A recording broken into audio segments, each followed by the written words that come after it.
Before we had homework, we had chores. And in many ways, the lessons we learned from sweeping porches, folding laundry, or weeding the garden stuck with us far longer than anything we read in a textbook. Chores weren't optional. They weren't paid. They weren't even all that appreciated at the time. But they were essential, not just to keeping the house running, but to raising the kind of kids who could eventually run their own. You didn't wake up and think, how can I contribute today? You got handed a broom and a look that said, you know what to do. And you did. Maybe not with enthusiasm, maybe with a little stomping or door slamming, but you did it. Because that's what was expected. Expectations were clear back then. If you lived in the house, you helped take care of it. The unofficial curriculum of chores taught us accountability before we even knew the word. If you forgot to take the meat out of the freezer, dinner was delayed. If you left your bike in the driveway, someone tripped over it. If you didn't rake the leaves, you had to do it in the dark after school. Actions had consequences, and you learned to plan ahead. Or at least to remember better next time. It wasn't just about completing a task. It was about doing it right. Corners mattered when you mopped. Clothes had to be folded flat, not balled up. When you learned to do a job well and someone said, "Looks good," it meant something. It wasn't praise for showing up. It was recognition for doing it properly, and that pride. It wasn't handed to you. You earned it. There was also a rhythm to chores, a kind of quiet discipline. You learned to pair socks while a radio played in the background. You scrubbed potatoes while the kitchen filled with the smell of Sunday roast. You ironed shirts and listened to your parents talking in the next room. It was work, yes, but it was also presence. It grounded you.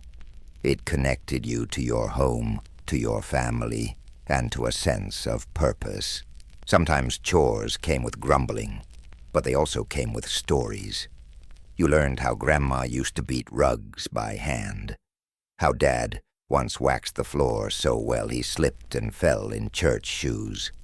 These were the moments that tied us not just to a task, but to a lineage of effort, of showing up, of pitching in. And there was always a hierarchy to it all. Older kids got the bigger jobs. Younger ones started small dusting baseboards, setting the table, feeding the dog. But each task had its time, and you graduated to the next with a mix of dread and pride. Cleaning the bathroom might not have been glamorous, but being trusted with it, that was a milestone. Even the dreaded chores had their rituals. We had a specific way to clean the windows, a pattern for mowing the lawn, and heaven help you if you put the forks in the dishwasher wrong. But behind all those rules was something bigger, a sense that what you did mattered, that you mattered. We didn't realize it then, but chores were our first real education in responsibility, in grit, in the simple dignity of a job done well. They taught us to pay attention, to be reliable, to contribute without being the center of attention. And in a world that often rushes to reward the loudest voice in the room, there's something to be said for the quiet competence of the kid who just gets the floor mopped before dinner. That kid grew up, got jobs, raised families, managed homes of their own, and maybe handed a broom to their own kid one day, not because they didn't want to do it themselves, but because they remembered this is where it starts. It was in the smallest, most mundane tasks that our character quietly took shape. No one made a big speech about it. No banners, no trophies. Just a Saturday morning, a list taped to the fridge, and the knowledge that no one else was going to clean the bathroom but you. And somehow that mattered, because chores had a way of revealing who you were when no one was watching. Would you take the time to wipe under the sink, even if your parents never checked? Would you straighten the shoes by the door, just because they looked better that way? These weren't graded assignments, but they were tests of integrity. Not the kind you cram for, but the kind that builds up layer by layer until doing the right thing feels like second nature. We didn't talk about work ethic much. It wasn't a buzzword back then. It was just what you did. You pulled your weight. You didn't wait to be asked twice. You saw a mess, you cleaned it. You saw someone struggling with the garbage bags, you held the door. And you did it all without needing applause. That kind of discipline didn't just make us better housemates. It made us better people. Looking back, some of the best life skills we ever learned didn't come from algebra or biology. They came from figuring out how to unclog a drain, how to vacuum stairs without missing a step, how to strip a bed, flip a mattress, and remake it so tight you could bounce a quarter off it. Well, maybe not that tight, but we tried. There was a rhythm, almost meditative, to these tasks. Washing dishes became a time for thinking, for humming along to the kitchen radio, for small talk that turned into big talk, and folding laundry. It was never about the laundry. It was about doing something side by side, about the kind of closeness that doesn't come from heart to hearts, but from doing quiet things together. Chores also introduced us to the idea of shared responsibility. This wasn't a hotel. You didn't just leave your towels on the floor and expect someone else to pick them up. You learned that your mess affected other people, that your laziness didn't happen in a vacuum. It made someone else's day harder. That was an important lesson, and one too many folks never learned. And sometimes, yes, we resisted. We negotiated. We tried the classic stall tactics, pretending not to hear, suddenly getting very involved in organizing our closet, mysteriously needing to use the bathroom at chore time. But deep down, we knew those efforts would only buy us a few minutes. The chores would still be there. And honestly, so would the satisfaction eventually. Because there was satisfaction. A real grounded pride in seeing a room go from cluttered to clean. In knowing you helped put dinner on the table, even if all you did was peel the potatoes. There was something powerful in looking at a freshly mowed lawn and thinking I did that. Not for a grade, not for a pat on the back, but just because it needed to be done. These weren't just tasks. They were training. Quiet, consistent training in what it meant to be reliable, to be competent, to not crumble when faced with something gross or tedious or time-consuming. Chores reminded us that not everything in life is exciting, but that doesn't make it less important. And when you think about it, that mindset carries over into everything, into relationships, knowing when to show up, even when it's inconvenient, into work staying the extra hour to get it right, into adulthood, doing the dishes when you're tired, paying bills on time, keeping a home running, because no one else is going to do it for you. In a strange way, chores were also our first introduction to time management. You learned quickly that if you dawdled in the morning, you'd be sweeping the porch when your friends were already out riding bikes. If you rushed and did a bad job, you'd just have to do it again. You had to budget your energy, plan your afternoon, find the balance between effort and efficiency. These were executive functioning skills long before we knew the term, and yet no one framed it that way.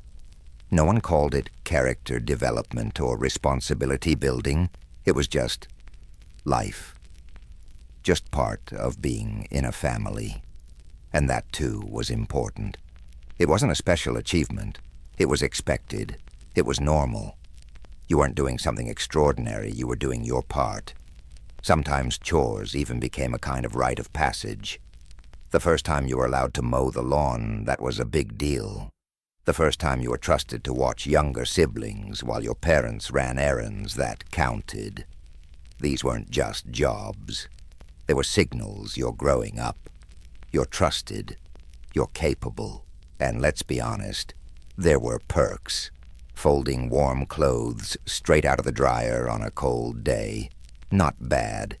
Being the one to taste test while helping cook dinner, that had its advantages.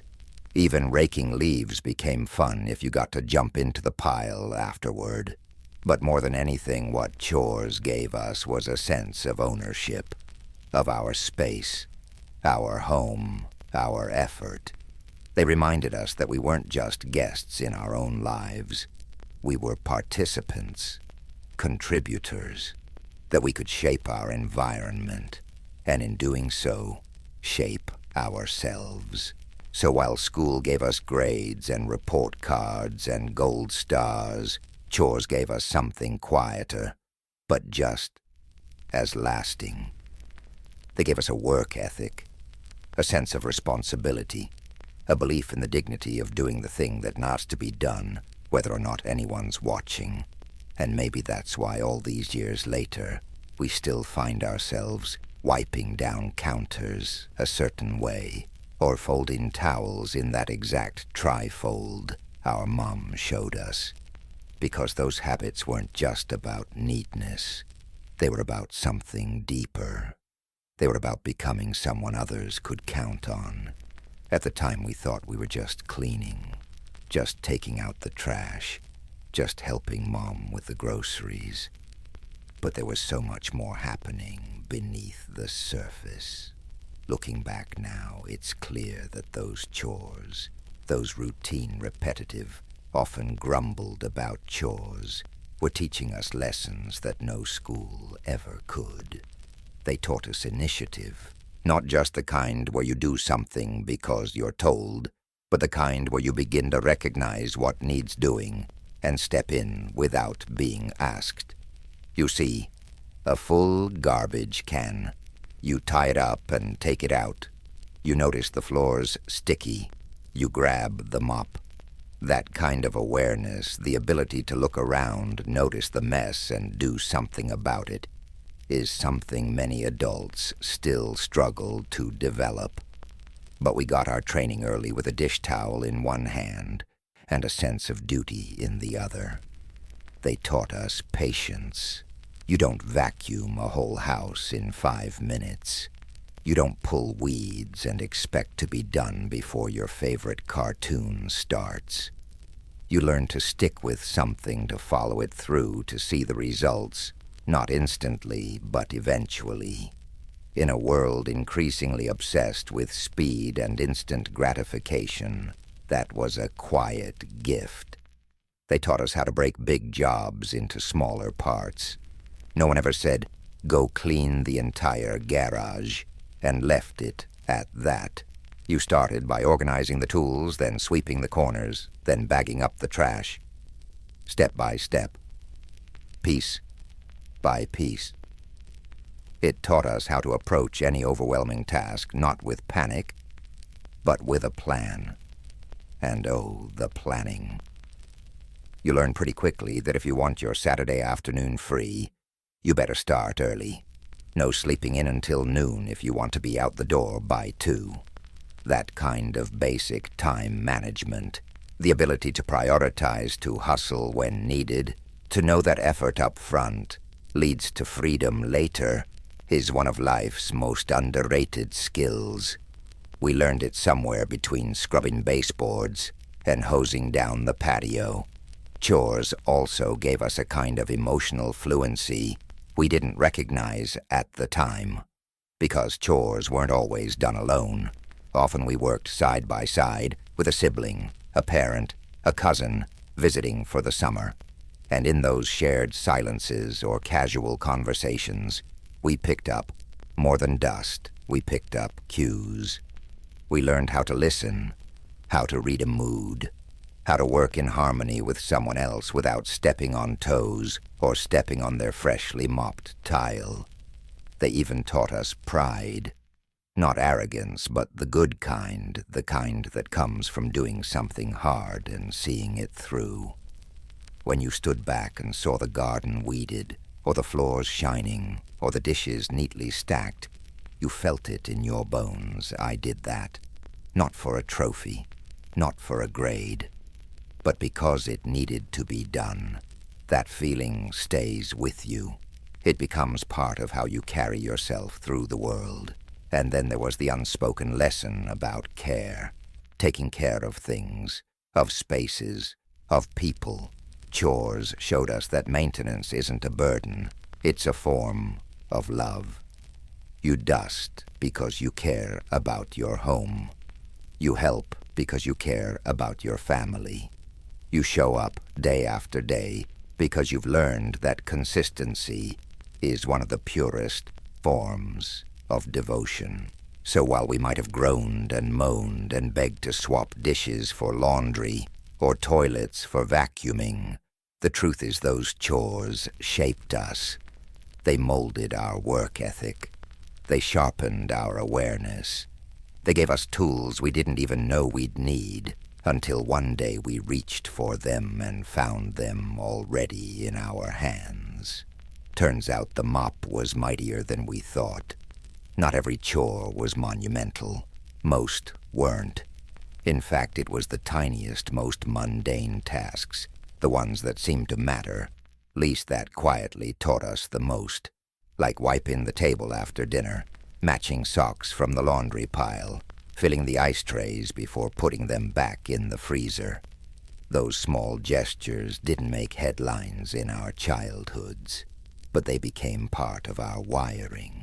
They taught us to finish what we started, to leave things better than we found them, to recognize that no task is beneath you if it makes someone else's life a little easier. Take feeding the pets, for instance. It wasn't glamorous, it wasn't fun, but it was important. Living things depended on you. You learned about commitment, about how responsibility doesn't take weekends off, about how love isn't always expressed through hugs, but sometimes through kibble and a clean water bowl, or think about drying the dishes. It seemed pointless at times, especially when air drying was an option, but standing beside someone towel in hand became an invitation for conversation, for laughter, for stories told while steam still clung to the silverware. The job wasn't just about dishes, it was about presence. And then there was yard work, raking leaves, trimming hedges, pulling weeds. It wasn't about impressing the neighbors. It was about honoring the space you lived in, about finding satisfaction in sweat and soil, about realizing that effort has a beauty all its own, even if no one sees it but you. These little jobs did more than keep the house running. They shaped our mindset. They built our resilience. They gave us a quiet pride, not in being noticed, but in being reliable. And in today's world, where everything seems to beg for validation, that kind of intrinsic motivation is a rare and precious thing.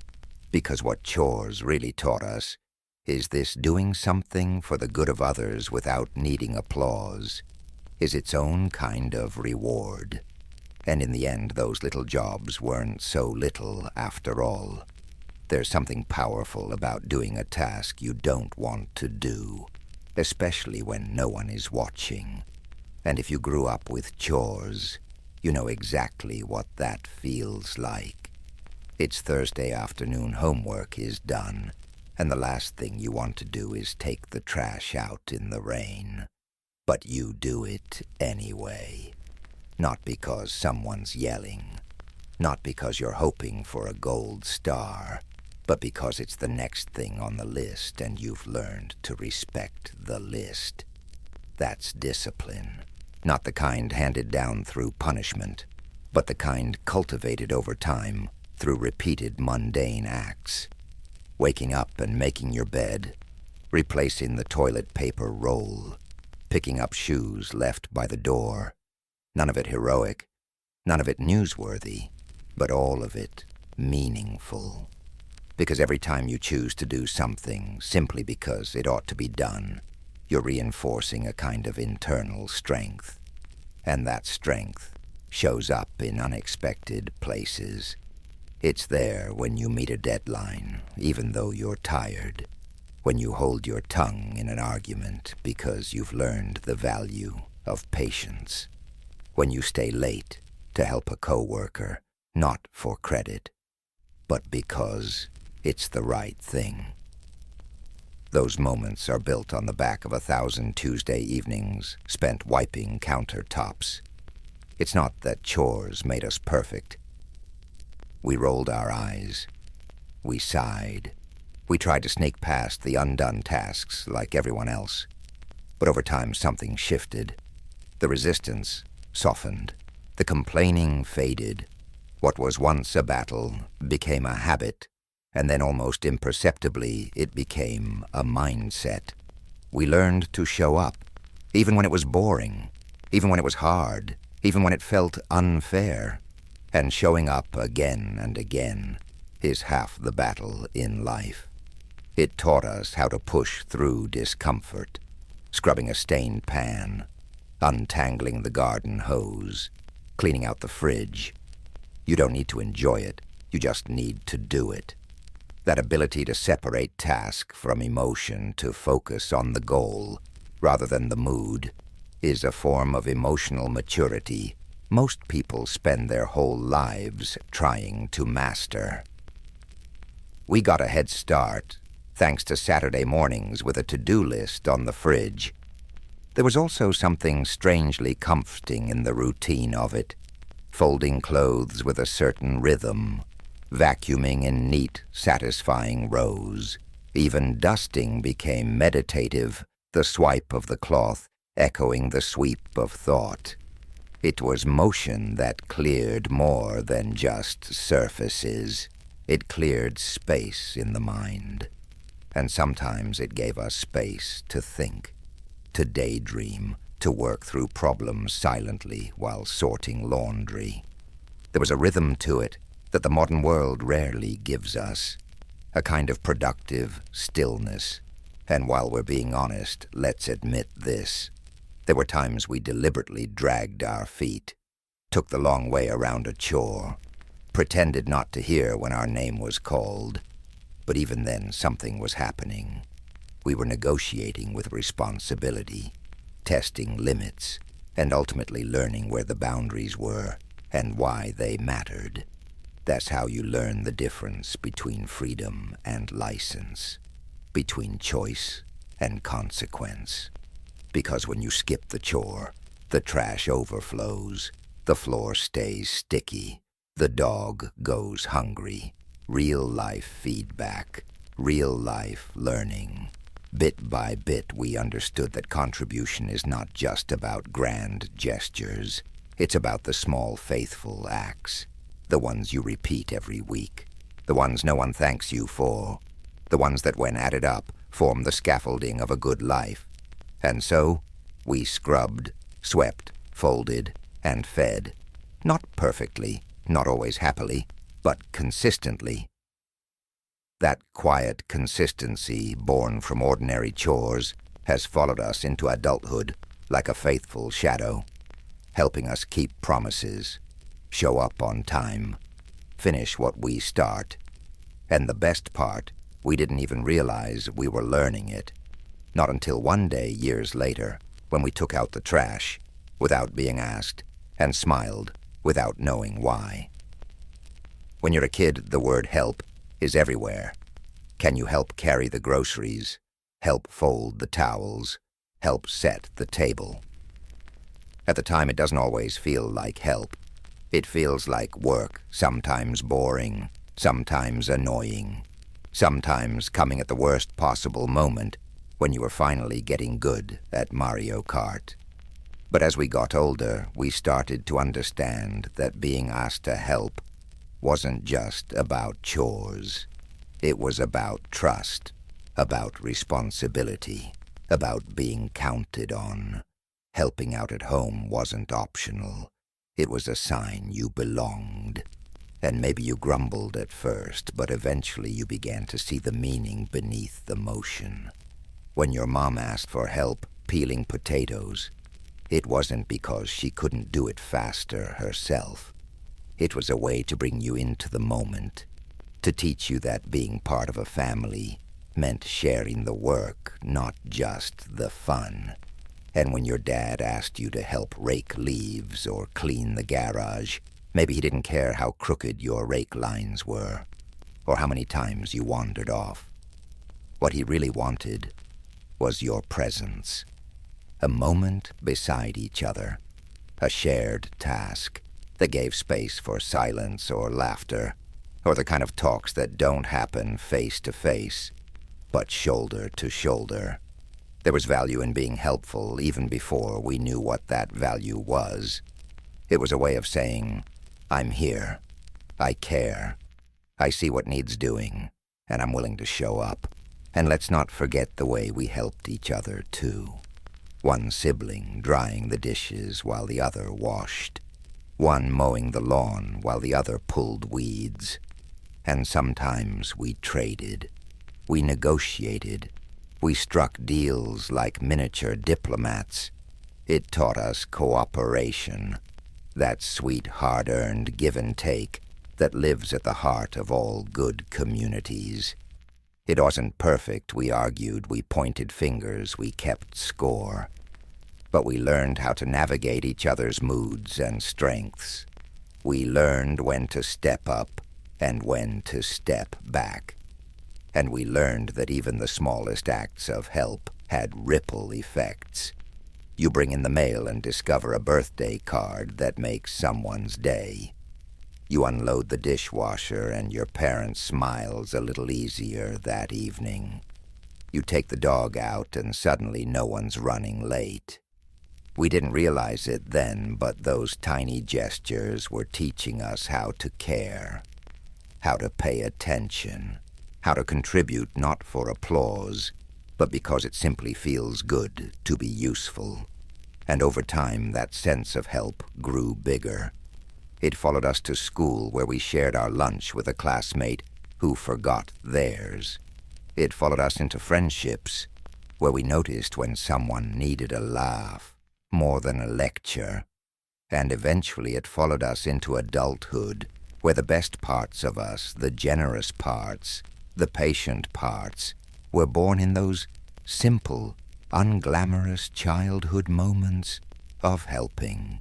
That's the thing about chores. They weren't just tasks. They were training grounds for empathy. And in a world that often forgets to slow down and look around, that early training may have been the most important lesson of all.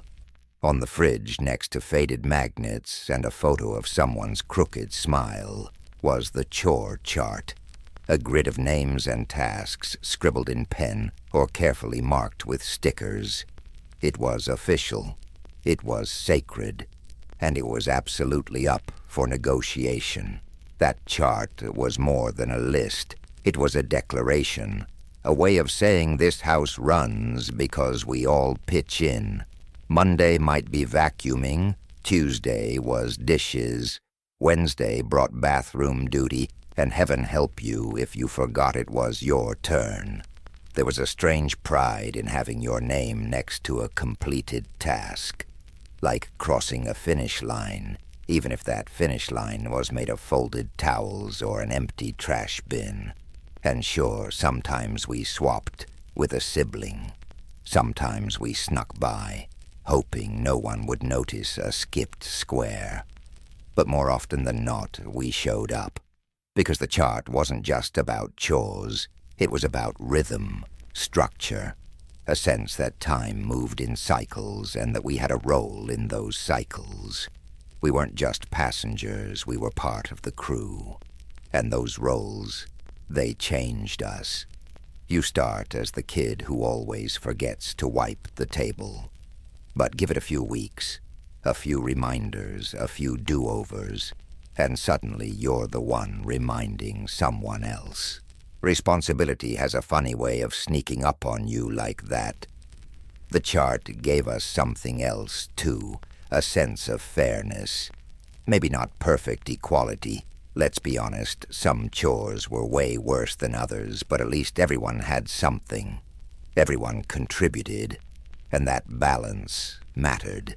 It kept our resentment at bay. It reminded us that families are teams, not hierarchies. And if you were lucky, your chart came with a reward system. Stickers, points, $1 a week, and the negotiations that followed. What counted as done? How clean did the bathroom really have to be? Could you double up today and skip tomorrow? In those debates, we weren't just kids. We were learning to argue our case, to set standards, to manage expectations. Sometimes the chart was a battle. Other times it was a game. But always it was a guidepost, a reminder that effort mattered, that your contribution counted, that the world didn't run on magic, it ran on someone scrubbing the sink. Over time, the chart faded. Responsibilities grew more complicated. Schedules clashed. The magnets got bumped by college brochures or doctor appointment slips. But something stayed. The internal chart. The one we carried in our heads. The voice that said, "It's your turn." Not because someone else told us, but because we knew. And now, all these years later, we might not tape charts to our fridges anymore. But we still make lists. We still assign roles. We still divvy up the invisible labor that keeps life moving. And deep down, part of us still lights up when a task gets checked off, when order returns, when effort is visible. The chore chart taught us more than just who was on dish duty. It taught us how to plan, how to commit, how to follow through.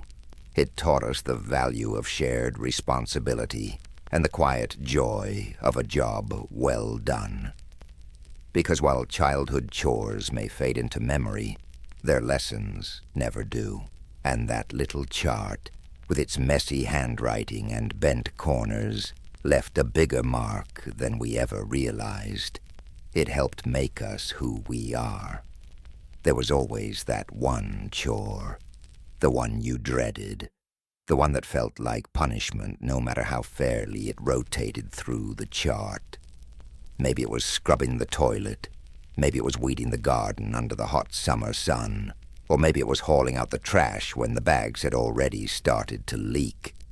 Whatever it was, you knew when it was your week, and you braced yourself. But funny enough, that one chore, the worst one, ended up teaching us the most. Not because it was noble or character-building or poetic, but because it was real, because we had to do it anyway. That was the moment we learned that life didn't always wait for motivation. It didn't pause for a better mood or a sunny day. Sometimes you did things just because they had to be done. And while that may sound grim, it wasn't. In fact, it was oddly freeing. There was clarity in it, simplicity, purpose. When you dragged yourself through that dreaded task, grumbling, muttering, making dramatic sighs, and still finished it, something changed. Not just in the room you cleaned or the yard you raked, but in you. You realized that you could push through, that you could do hard things, that you wouldn't melt from inconvenience. And let's be honest, sometimes you found your rhythm. You surprised yourself. You put on some music and got into a groove. Or maybe you had a sibling nearby and turned it into a race or a joke. Maybe on a rare magical day you found peace in the repetition, like your body knew what to do, and your mind wandered off somewhere more interesting. These weren't the kinds of lessons we learned in school. There were no gold stars for cleaning gutters, no applause for unclogging a drain, but there was satisfaction, a quiet one, the kind that doesn't need a trophy, just a deep breath, a small smile, a job done. And when we became adults, that lesson stayed, in the moments when no one was watching, when there was no grade to earn or paycheck attached, when we stayed late to help someone move, when we washed dishes at a friend's house, when we showed up, not because we had to, but because we knew it mattered. That one dreaded chore, the one we rolled our eyes at, ended up becoming the foundation of our grit, of our empathy, of our reliability. Because life, as it turns out, is full of those chores, not just around the house, but everywhere. The emotional chores, the social ones, the acts of showing up, of following through, of taking care. And it's not the glamorous stuff that defines us. It's whether we do the dishes even when we're tired. Whether we remember to take out the trash, not just the one in the kitchen, but the hard feelings we need to sort through. The phone call we've been meaning to make. The apology we've put off. In the end, that one chore, the one we hated, wasn't a curse. It was a mirror. It showed us what we were made of. Not just grit or discipline, but grace. The grace to do unremarkable things with care. The grace to be dependable, not dazzling. To show up even when we'd rather not. And if we ever wonder what made us capable adults who pay bills and clean bathrooms and remember birthdays, it wasn't a life-changing moment. It was that one chore, done again and again, week after week, until it became part of who we were. And that's the quiet legacy of childhood chores. They sneak in through repetition and settle deep into our character. So that one day when someone says, "You're so reliable," or "You really show up for people," you can smile, because you know it started long ago. With a mop, a rake, a trash bag, and a sense that doing the hard thing, especially when no one's clapping, is what makes a life worth living. That, and the fact that someone had to clean the toilet, might as well be us. Looking back now, it's clear those chores weren't just about the dishes, the lawns, or the laundry. They were about something bigger, something quieter. They were about preparing us for a life that wouldn't come with a manual, for days that wouldn't feel fair, for jobs we wouldn't always love, for relationships that needed effort, not perfection. We didn't realize it then, but each time we wiped a counter or folded a towel, we were building something stronger than muscle. We were building character. A kind that doesn't always get noticed, but gets remembered. A kind that doesn't show up in resumes, but shows up when a neighbor needs help. When a parent gets sick.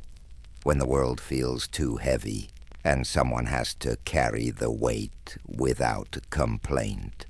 And now when we teach our kids to take out the trash or sweep the floor or mow the lawn, we're not just passing down responsibility, we're passing down resilience and presence and the quiet kind of love that says, "I care enough to keep things clean. I care enough to make life easier for others, even in small ways." Because in a world that celebrates big wins and loud accomplishments, there's still something noble about doing the dishes without being asked.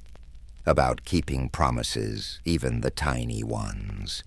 About showing up early, staying a little late, and picking up the slack when no one else will.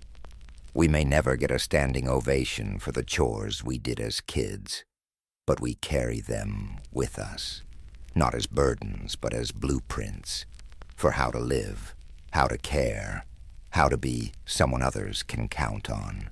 And maybe that's the point. that the most important lessons in life don't come from a textbook or a TED Talk. They come from a mop handle, a rake, a pile of dishes, a full laundry basket. They come from doing the hard, thankless thing and doing it well. That's the legacy of chores, not the work itself, but the kind of people they helped us become.